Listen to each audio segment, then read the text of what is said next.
الحمد لله وحده والصلاة والسلام على من لا نبي بعده رب اشرح لي صدري ويسر لي أمري واحلل عقدة من لساني يفقه قولي اللهم انفعنا بما علمتنا وعلمنا ما ينفعنا وزدنا علما اللهم لا سهل إلا ما جعلته سهلا وأنت تجعل الحزن إذا شئت سهلا آمین یا رب العالمین۔ کتاب ریاض الصالحین میں آج ہمیں جس باب کا مطالعہ کرنا ہے اس کا عنوان ہے باب فضل من مات لہ اولاد صغار،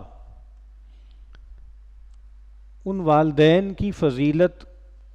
کہ جن کے ہاں چھوٹے بچوں کی ولادت ہو یا چھوٹے بچے جن کے دنیا سے رخصت ہو جائیں، فوت ہو جائیں، ان کی فضیلت کا بیان۔ انس رضی اللہ تعالی عنہ قال قال رسول اللہ صلی اللہ علیہ وسلم ما من مسلم يموت له ثلاثة لم يبلغ الحنس الا ادخله الله الجنة بفضل رحمته اياهم، متفق علیہ۔ متفق علیہ روایت ہے، امام بخاری امام مسلم دونوں نے اس کی تخریج کی ہے۔ خادم رسول سیدنا انس رضی اللہ تعالی عنہ اس کے راوی ہیں۔ وہ فرماتے ہیں کہ رسول کریم صلی اللہ علیہ وسلم نے فرمایا کوئی مسلمان ایسا نہیں ہے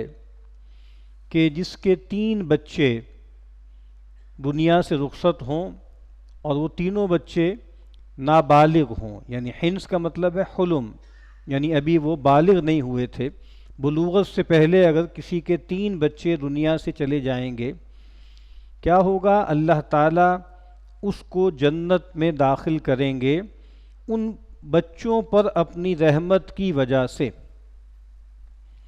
دیکھیے یہ ایک بڑا مسئلہ ہے، دنیا میں انسانوں کو جس چیز سے بہت تکلیف ہوتی ہے، پریشانی ہوتی ہے، وہ ان میں ایک بڑی تکلیف یہ ہے، اور یہ جو مصائب ہیں یہ مصائب صرف ایسا نہیں ہے کہ انسان کی طبیعت میں گداس پیدا کرتے ہیں، یا یہ ہے کہ انسان غمزدہ ہوتا ہے، زندگی اس کے لیے دشوار ہو جاتی ہے۔ ایک بڑا مسئلہ یہ بھی پیدا ہو جاتا ہے کچھ لوگوں کے ہاں کہ اس کی وجہ سے وہ اپنے اعتقاد اور ایمان کے حوالے سے شبہے میں پڑ جاتے ہیں۔ یعنی یہ وہ ایشو ہے جو فلسفہ مذاہب ہے یا فلسفی آف ریلیجن جس کو کہا جاتا ہے، اس میں ایک بہت پرینیل، بہت پرانا مسئلہ ہے، اور وہ یہ ہے کہ اتنا شر کیوں ہے، اتنی تکلیف کیوں ہے؟ پرابلم آف ایول بھی کہتے ہیں اس کو، problem of pain and suffering بھی کہتے ہیں اسے۔ اور اگرچہ لاجیکلی، منطقی طور پر اس مسئلے کو لوگوں نے بہت اٹھایا اور اس کے ذریعے اللہ تعالیٰ کے وجود کا رد کرنے کی کوشش کی، لیکن ہر لحاظ سے، دنیا کی ہر منطق سے اس کا رد کیا جا سکتا ہے، کیا جا چکا ہے۔ لیکن یہ جو problem of pain and suffering ہے، اس کا جو سائیکک آپ کہہ لیں، اس کا جو نفسیاتی جو آپ کہیں کہ اثر ہے، وہ بہت گہرا ہے۔ یعنی لوگ خدا کا انکار تو نہیں کرتے منطقی طور پر، لیکن خدا کے بارے میں اشکالات کا شکار ہو جاتے ہیں، شبہات کا شکار ہو جاتے ہیں۔ یعنی ایک طرف ان کو بتایا جاتا ہے کہ اللہ تو وہ ہے کہ جو 70 ماؤں سے زیادہ اپنے بندے سے محبت کرتا ہے۔ نبی کریم صلی اللہ علیہ وسلم نے مثال بھی دی نا اللہ تعالیٰ کی رحمت کی ماں کی محبت سے، کہ بھئی ایک ماں ہے، کیا تم سوچ سکتے ہو کہ وہ ماں جو ہے، جو اپنی بچے کی محبت میں سرچار ہے، اور خاص طور پہ وہ بچہ کے جو شیر خوار ہے، کیا ہو سکتا ہے کہ وہ اس کو آگ میں ڈال دے؟ تو کیا تم سوچ سکتے ہو کہ اللہ تعالیٰ جو انسانوں سے اتنی محبت کرتا ہے، وہ اپنے بندوں کو آگ میں ڈالے گا بلا سبب، بغیر کسی سبب کے؟ لیکن بہرحال یہ مسئلہ بڑا ہے، انسان کا کوئی محبت کرنے والا جب دنیا سے رخصت ہوتا ہے۔ پیچھے ہم نے روایت پڑھی تھی کہ نبی اکرم صلی اللہ علیہ وسلم نے فرمایا کہ کوئی بندہ ایسا نہیں ہے کہ اگر میں اس کا کوئی صفیہ ہو، کوئی بہت ہی پیارا، بہت ہی ستھرا، بہت ہی قریبی، اس سے لے جاؤں اور پھر وہ صبر کرے، استقامت سے کھڑا رہے، اللہ کے بارے میں کوئی غلط تصور قائم نہ کرے، تو کہا کہ پھر اس کا بدلہ جنت کے سوا کوئی نہیں ہے۔ یہاں پر بھی یہی بات فرمائی کہ اگر 3 بچے کسی کے دنیا سے رخصت ہو جائیں بلوغت سے پہلے، تو اللہ تعالیٰ اس کو جنت میں داخل کریں گے، اور خاص طور پہ فرمایا ان بچوں پر جو اللہ کی رحمت ہے اس کی بنیاد پر۔ اس میں ایک بات جیسے امپلائیڈ ہوتی ہے، یہ بات طے ہوتی ہے جب بھی یہ بات کہی جاتی ہے کہ کسی کے اوپر یہ مصیبت آئی، یہ تکلیف آئی، یہ پریشانی آئی، تو اللہ تعالیٰ اس کو جنت میں داخل کر دے گا، اس میں یہ بات مقدر ہے کہ وہ صحیح رویہ اختیار کرے گا، نہ تو ایمانی اعتبار سے کوئی غلط پوزیشن لے گا، اللہ کے بارے میں بدگمان نہیں ہوگا، نہ ہی عملی طور پر کوئی ایسی حرکتیں کرے گا جو صبر کے منافی، یعنی نہ تو معاذ اللہ تقدیر کو کوسے گا، نہ آسمان کو برا بھلا کہے گا، نہ اس طرح کی باتیں کرے گا کہ بھئی ساری مصیبتیں ہمارے ہی گھر پر آنی تھی، یہ تھی کہ بھئی مجھے کیوں نہیں لے گئے، اس کو کیوں لے گئے، اور ہمارا کیا قصور تھا، ہم سے کیا غلطی ہو گئی کہ اللہ نے ہمارے ساتھ یہ کر دیا۔ اب یہ ساری باتیں جو ہیں یہ وہ ہیں کہ جو عقیدے پر زد ڈالتی ہیں، اور ایک ہے کہ رویے ہیں کہ انسان جو ہے وہ اپنے بال نوچنے لگ جائے اور اپنے سینے پہ ہتھڑ مارے اور اپنے منہ پہ تماچے مارے اور کپڑے پھاڑے اور زور زور کے بین کرے، یہ عملی رویہ ہے۔ تو یہ دونوں رویے اختیار نہیں کرنے۔ تو امپلائیڈ یہاں پر بھی یہی ہے کہ جس کو کوئی بڑا صدمہ پہنچا، بڑی تکلیف پہنچی، اور یہ بڑی تکلیف ہے، چھوٹے بچوں کا دنیا سے رخصت ہونا یہ بڑا کرب کا معاملہ ہے والدین کے لیے، اور خاص طور پہ ماں کے لیے بہت ہی زیادہ ہے۔ مشہور حدیث ہے نا کہ ایک خاتون بیٹھی ہوئی تھیں، اس کا کوئی شیرخوار بچہ فوت ہو گیا تھا، تو قبر پر بیٹھی بہت زور زور سے کوئی واویلا کر رہی تھی اور بین کر رہی تھی، تو نبی کریم صلی اللہ علیہ وسلم کا وہاں سے گزر ہوا، تو آپ صلی اللہ علیہ وسلم نے فرمایا کہ بے صبر کرو، اللہ سے امید رکھو۔ تو وہ خاتون اس وقت ایک خاص کیفیت میں تھی، اضطرار کی کیفیت میں تھی، وہ پہچان نہیں سکی کہ یہ آواز کس کی ہے۔ انہوں نے کہا بھائی اپنے کام سے کام رکھیں، اور آپ کو کیا معلوم کہ میرے ساتھ کیا ہوئی ہے۔ جیسے ایک عام محاورہ ہے نا کہ بھائی جوتا جس کو کاٹتا ہے اسی کو پتہ ہے، باہر سے آ کر واز کہہ دینا کہ بھائی صبر کر لو اور جھیل لو۔ تو اس خاتون نے بھی ایک دم اضطرار میں ایک سخت سا جملہ بول دیا، اور پھر کسی نے بتایا کہ رسول اللہ صلی اللہ علیہ وسلم تھے جنہوں نے توجہ دلائی ہے، تو وہ دوڑی دوڑی گئی اور معافی تلافی۔ تو اللہ کے نبی صلی اللہ علیہ وسلم نے فرمایا کہ اصل بات کیا ہے کہ ان صبر ہوتا ہی وہی ہے عند الصدمۃ الاولی،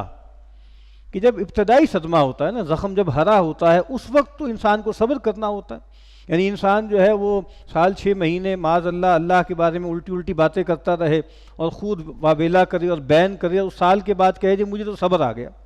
وہ تو صبر آنا ہی ہے، ٹائم تو ہیل کر ہی دیتا ہے نا بڑے بڑے زخم کو۔ تو صدمہ چونکہ بہت بڑا ہوتا ہے خاص طور پہ، اس لحاظ سے بھی کہ صدمہ جو بڑا ہونا ہے یہ بھی ایک ریلیٹیو سی ٹرم ہے۔ اصل میں تو نبی کریم صلی اللہ علیہ وسلم نے فرمایا کہ ان عظم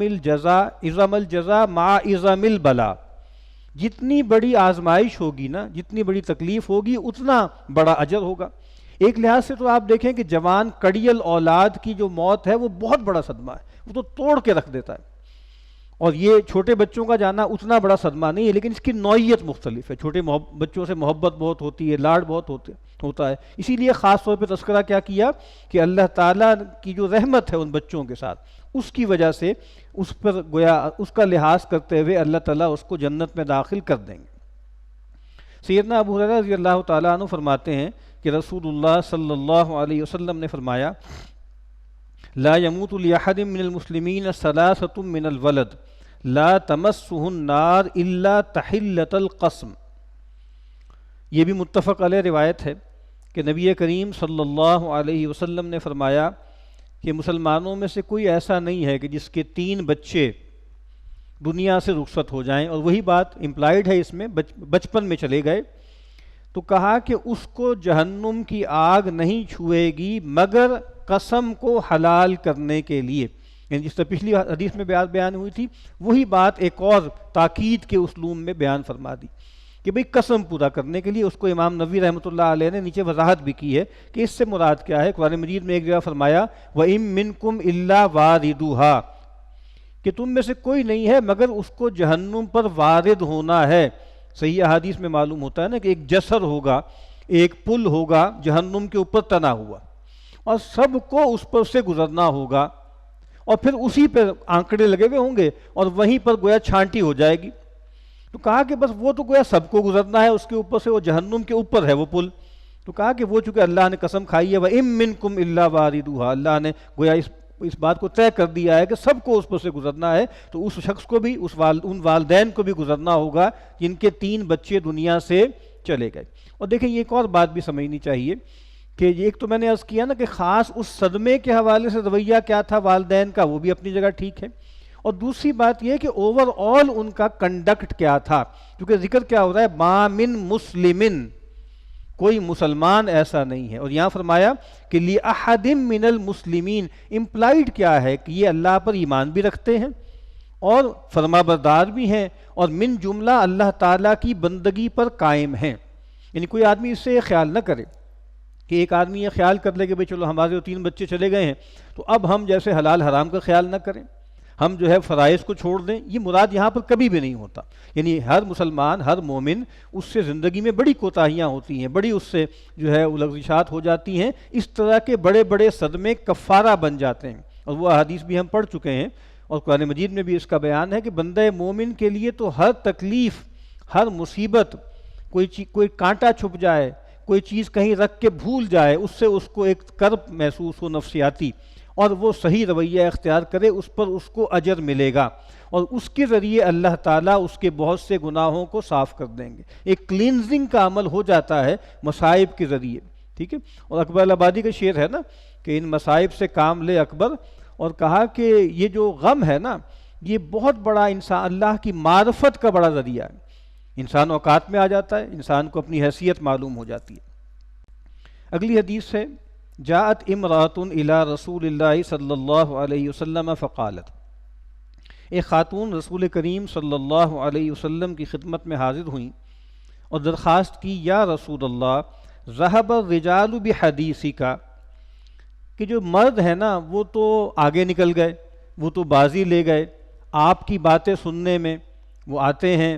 اور مجلس میں بیٹھتے ہیں، آپ کی گفتگو بھی سنتے ہیں، آپ کی صحبت بھی اٹھاتے ہیں،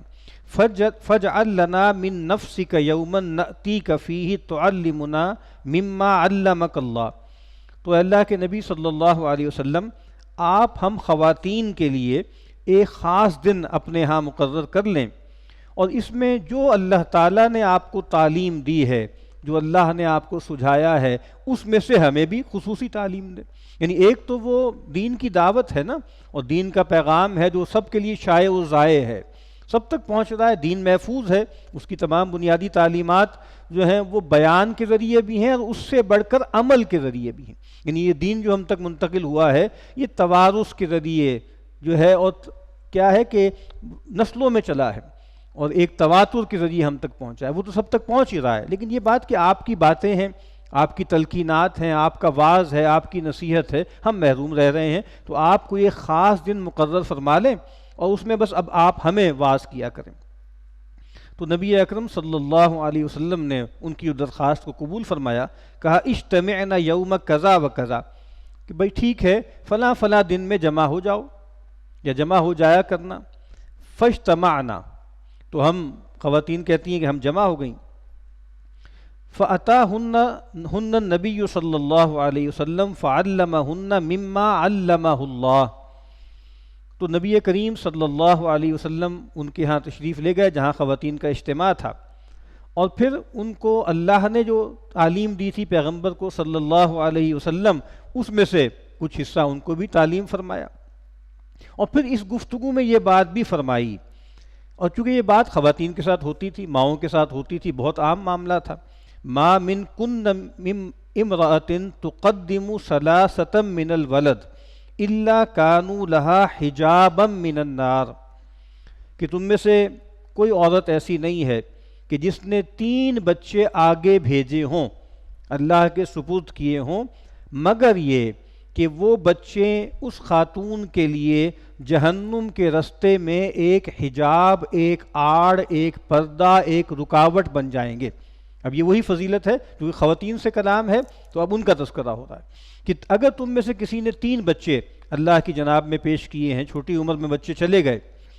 تو کیا ہوگا کہ وہ آڑ بن جائیں گے، وہ حجاب بن جائیں گے۔ فقالت امرأۃ، ایک خاتون موجود تھیں، انہوں نے کہا وسنین، اے اللہ کے نبی صلی اللہ علیہ وسلم کہ اگر 2 بچے ہوں، اب صاف لگ رہا ہے نا کہ وہ جو خاتون ہیں ان کے اندر لالچ پیدا ہوئی کہ بھئی میرے تو 2 بچے فوت ہوئے ابھی، اور 2 بچے اللہ کے پاس چلے گئے، تو میں کہیں ایسا تو نہیں کہ بھئی میں محروم رہ جاؤں گی. اور 3 کے بارے میں تو آپ نے فرما دیا، تو کہا کہ کیا اگر کسی کے 2 بچے جا چکے ہیں؟ تو فرمایا کہ وسنین، کہا کہ 2 بھی، اگر کسی کے 2 بھی چلے گئے ہیں ان کو بھی یہ فضیلت ملے گی. اس طرح کئی حدیثیں ہوتی ہیں جس میں صحابہ یا صحابیہ یہ کہتی ہیں کہ ہمیں خود حیا آ گئی کہ جب پیغمبر نے کہا نا کہ 3 اگر ہوں تو کہا کہ مل جائے گا، اگر 2 ہوں تو مل جائے گا، تو پھر ہمیں حیا آ گئی اور ہم نے ایک کے بارے میں نہ پوچھا. اور توقع یہی ہوتی تھی کہ اگر ایک کے بارے میں بھی پوچھ لیتے تو نبی کریم صلی اللہ علیہ وسلم وہی بشارت ارشاد فرماتے کہ اگر کسی کا ایک بچہ بھی چلا گیا ہے، اور پھر وہی بات کہ ایماناً واحتساباً، اس نے اس صدمے کو جھیلا ہے 2 کیفیتوں کے ساتھ، اللہ پر ایمان کے ساتھ، اس کے عقیدے میں، اس کی توحید میں کوئی خلل نہیں آیا، کوئی زلل نہیں آیا، اور احتساب، اس جو مصیبت تھی اس کو اللہ تعالیٰ سے اس کا اجر مانگا ہے. آپ کو معلوم ہے کہ جو خاص طور پہ چھوٹے بچے ہیں یا عام طور پر بڑوں کے لیے بھی یہ دعا کی جاتی ہے، جنازے میں ایک دعا یہ بھی ہوتی ہے کہ اللہم لا تحرمنا اجرہ ولا تفتنا بعدہ، کہ اے اللہ جو یہ میت ہے، اگر مرد ہے تو تفتنا بعدہ ہوتا ہے، تو کہا کہ اے اللہ تو اس کے اجر سے ہمیں محروم نہ کرنا. وہی بات کہ ایک بندہ ہمارا چلا گیا، بڑا نقصان ہو گیا، اور اس سے بڑا نقصان یہ ہو جائے گا کہ اتنا بڑا صدمہ جھیلیں اور آخرت میں کوئی پریمیم ہی نہ ملے، کوئی کریڈٹ ہی نہ ملے، اور وہ اجر بھی ضائع ہو جائے. تو کہا کہ لا تحرمنا اجرہ، کہ جو ہمارا عزیز گیا ہے اس کے اجر سے ہمیں محروم نہ کرنا، اور ہم کمزور لوگ ہیں. ولا تفتنا بعدہ، یہ صدمہ تو جھیل لیا تیرے فضل سے، تیری اعانت اور نصرت سے، کہیں ایسا نہ ہو کہ اس کے بعد دوبارہ کسی بڑی آزمائش میں ہم پڑ جائیں. تو یہاں پر بھی نبی اکرم صلی اللہ علیہ وسلم نے یہی جو ہے بشارت دی ہے. ایک اور بہت خوبصورت حدیث ہے، صحیح مسلم میں بھی ہے، مسند احمد بن حنبل میں بھی ہے، کہ جس میں سیدنا ابو ہریرہ رضی اللہ تعالیٰ عنہ کے پاس ایک صاحب آئے، تو کہا کہ انہوں نے آ کے سیدنا ابو ہریرہ رضی اللہ تعالیٰ عنہ سے عرض کیا کہ مات ابن لی، تو میرا ایک بچہ ہے، چھوٹا بچہ چلا گیا، فوجدت علیہ، اور مجھے اس کا شدید ملال ہے، یعنی صدمہ جا کے نہیں دے رہا، بالکل لگتا ہے کہ ایک داغ لگ گیا ہے میرے سینے میں. تو کیا آپ نے نبی اکرم صلی اللہ علیہ وسلم سے کوئی ایسی بات سنی ہے کہ جو مجھے کنسول کر دے، جو میرے دل پر کوئی پھاہا رکھ دے اور مجھے کوئی چین اور قرار آ جائے؟ اب یہ باپ کی بات ہو رہی ہے، ماں کا معاملہ تو اس سے کہیں زیادہ ہوتا ہے. تو کہا کہ بھائی کوئی ایسی بات آپ نے سنی ہو پیغمبر سے جس سے میرے دل کو جو ہے کوئی سکون مل جائے؟ تو سیدنا ابو ہریرہ رضی اللہ تعالیٰ عنہ نے فرمایا کہ بالکل، میں نے نبی اکرم صلی اللہ علیہ وسلم کو یہ فرماتے ہوئے سنا. فرمایا کہ صغارہم دعامیس الجنہ، کہ تمہارے جو بچے ہوتے ہیں جو گویا بچپن میں فوت ہو جاتے ہیں، یہ جنت کی تتلیاں ہوتی ہیں، یعنی یہ جنت میں تتلیوں کی طرح اڑتے پھرتے ہیں. اور کہا کہ یہ صاحب کیا کریں گے کہ یلقی احدہم اباہ فیأخذ بناصیۃ ثوبہ فلا یفارقہ حتی یدخلہ الجنہ. تو کہا کہ یہ بچے ایسے ہیں کہ یہ اپنے ماں باپ کا جو ہے ان کے پاس آتے ہیں اور ان کا پلو پکڑ لیتے ہیں، اور پھر ٹلتے نہیں ہیں، ان کو چھوڑتے نہیں ہیں، یہاں تک کہ اپنے والدین کو جنت میں داخل کر دیتے ہیں. یعنی وہ خود تو ہیں ہی جنتی، جنت میں تتلیوں کی طرح اڑتے پھر رہے ہیں. تو کہا کہ یہ بچے اپنے والدین کا پلو پکڑ لیتے ہیں اور پلو پکڑ کے ان کو جنت میں داخل کر دیتے ہیں. اب یہ پچھلی حدیثیں بھی یہی بیان کر رہی ہیں نا کہ جو آدمی کسی کے ساتھ ایسا واقعہ ہو اور پھر وہ صبر کرے تو اللہ تعالیٰ ایسے جو والدین ہیں، ایک روایت میں فرمایا کہ اللہ تعالیٰ جنت میں داخل کر دے گا، ایک روایت میں فرمایا کہ اللہ تعالیٰ جو ہے اس کو جہنم سے بچا لے گا، اور یہاں فرمایا کہ وہ جہنم کے لیے ایک حجاب بن جائے گا. وآخر دعوانا ان الحمد للہ رب العالمین.